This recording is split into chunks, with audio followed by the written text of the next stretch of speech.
Paradójicamente, el movimiento es una constante de nuestro universo físico. El movimiento lo abarca todo, desde el mundo microscópico, partículas elementales, átomos, moléculas en constante agitación, hasta el nivel macro, planetas, estrellas, galaxias, cúmulos de galaxias en perpetuo devenir, pasando por los fenómenos cotidianos, personas, animales, autos, aviones, máquinas en movimiento. En todos los ámbitos está el movimiento.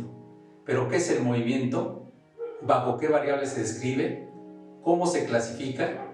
Porque de físico, poeta y loco todos tenemos un poco. Bienvenidos a este canal.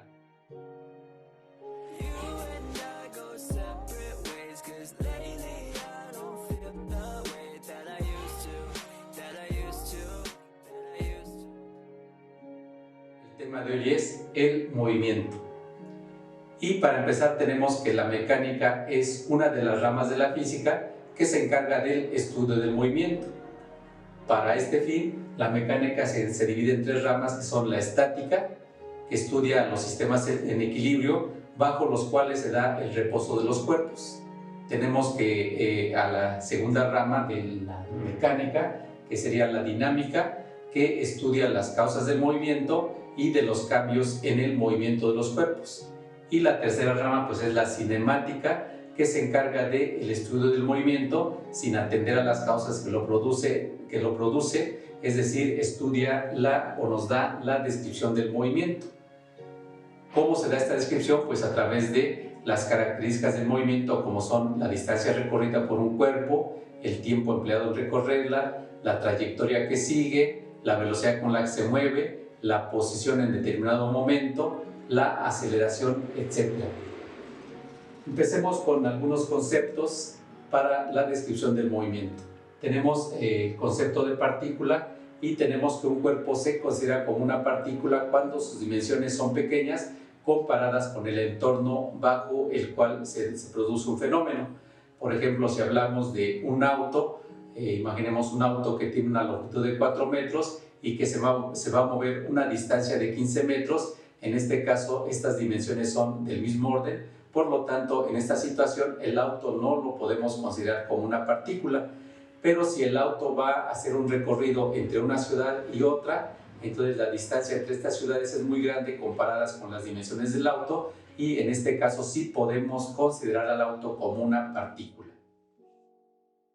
El segundo concepto es el de sistema de referencia, que es un objeto respecto al cual acordamos describir un fenómeno. Puede ser un objeto, un cuerpo, un punto, diferentes cosas. Por ejemplo, cuando tenemos una cita con una persona, podemos dar una referencia, podemos decir que nos vemos en el teléfono que se encuentra entre la esquina que forman la avenida Hidalgo y la calle Morelos, por ejemplo. E incluso podemos dar una coordenada más, que sería la coordenada temporal, y decir que nos vemos a las 10 de la mañana. Bueno, es un concepto importante que vamos a seguir afinando y que vamos a seguir utilizando a continuación. El siguiente concepto es el concepto de posición, que es la ubicación de un cuerpo en un momento determinado y se da respecto a un sistema de referencia. Es la posición o el lugar en que se encuentra en un momento determinado, y tenemos que, tenemos la utilización del sistema de referencia si vamos a hablar de un movimiento rectilíneo o un movimiento en una dimensión. Tenemos este eje de coordenadas que nos da una referencia, que es este punto de valor 0, y a partir de ahí podemos ubicar diferentes posiciones, diferentes lugares en este sistema de referencia lineal. O, por ejemplo, en la caída de un cuerpo, que también se da en una línea recta, tenemos otro sistema de referencia con su punto, a partir del cual damos diferentes ubicaciones. O en el plano tenemos que este punto nos da una posición, y esta posición se localiza cuando damos dos coordenadas, una coordenada X y una coordenada Y. Tenemos diferentes sistemas de referencia. Pasamos al concepto de movimiento. El movimiento pues es el cambio de lugar o posición de un cuerpo al transcurrir el tiempo. Y por ejemplo, aquí podemos decir que un cuerpo en cierto tiempo se encontraba en la posición A, y después en otro momento ya se encuentra en la posición B, decimos que se ha movido. Yo en este momento estoy cambiando de lugar respecto a este recinto, respecto a este salón, decimos que me estoy moviendo. Este borrador ha estado ahí durante esta explicación y decimos que no se ha movido o que se encuentra en reposo.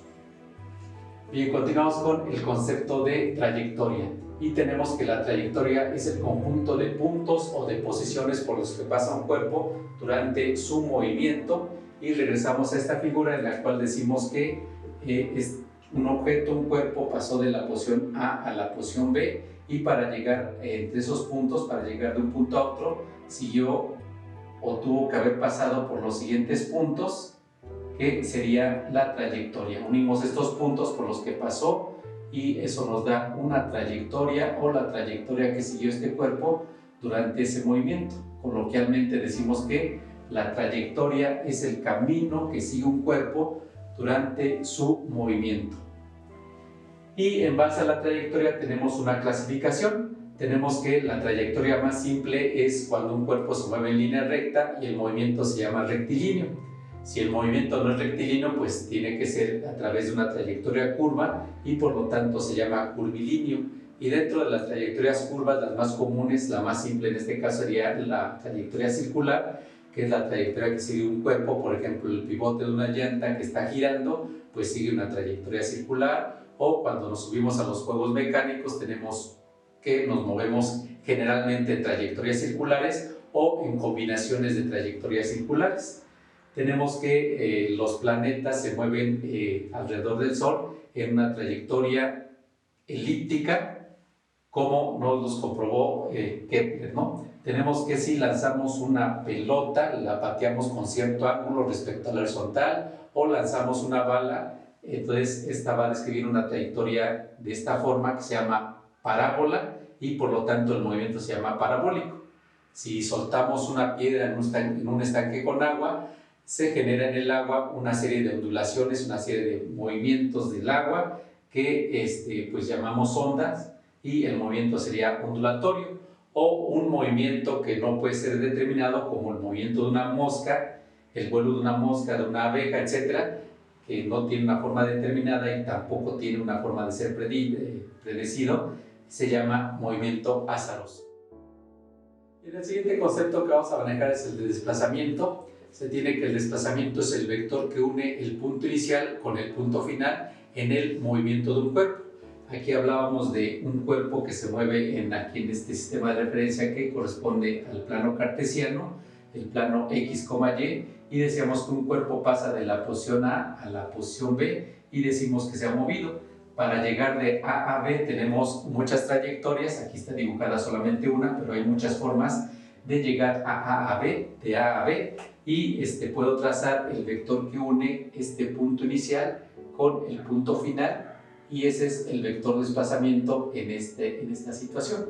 Entonces es un vector que le llamamos vector desplazamiento y que puede representar pues de esta manera. Y continuamos con el concepto de velocidad.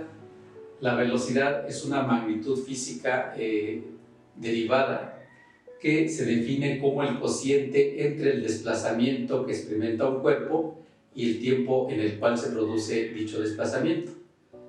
Como sabemos, el desplazamiento es una magnitud vectorial, por lo tanto la velocidad también es una magnitud vectorial. Y para hablar de la velocidad, tenemos aquí esta situación en una dimensión, es un movimiento en línea recta, y se trata de una persona que en cierto momento, en un tiempo inicial, se encuentra en una posición inicial, transcurre el tiempo y ya se encuentra en una posición diferente, que es la posición final. Todo esto respecto a este objeto que es un farol, en este caso como ejemplo, y que es nuestro punto de referencia.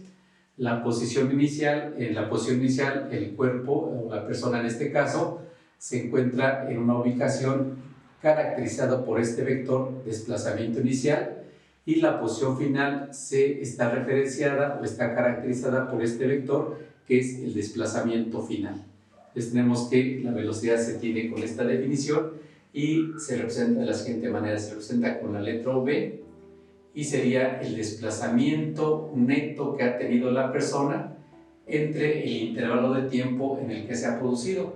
Tenemos que el intervalo de tiempo se representa con la letra delta T Este triangulito es la letra delta del alfabeto griego y nos representa un intervalo, en este caso de tiempo. ¿Cómo obtenemos ese intervalo de tiempo? Pues tenemos que el tiempo transcurrido o intervalo de tiempo delta t lo obtenemos por medio de la diferencia del tiempo en la posición final menos el tiempo que marcaba nuestro reloj en la posición inicial. Y tenemos también que el desplazamiento neto que ha experimentado la persona durante su movimiento, pues lo obtenemos por medio de la diferencia entre el desplazamiento final y el desplazamiento inicial. Es decir, al desplazamiento final le resto el desplazamiento inicial y eso me da el desplazamiento neto que está teniendo la persona en esta situación planteada. Entonces el desplazamiento es la diferencia entre el vector desplazamiento final y el vector desplazamiento inicial. De esta manera sustituimos en nuestra expresión de velocidad aquí como el desplazamiento es un vector, pues la velocidad también es un vector. Y finalmente ponemos la siguiente expresión, la velocidad es, puedo escribir como la diferencia entre desplazamiento final y desplazamiento inicial entre la diferencia entre el tiempo final y el tiempo inicial. Entonces estas son expresiones equivalentes para representar al vector velocidad.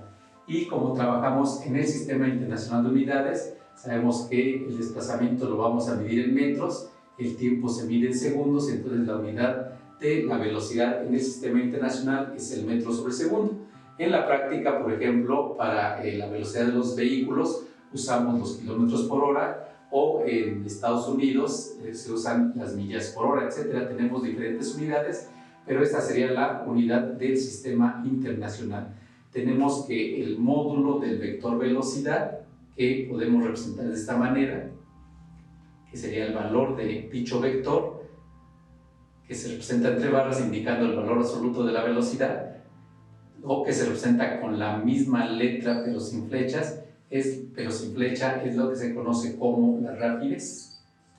La rapidez es el valor numérico del vector velocidad.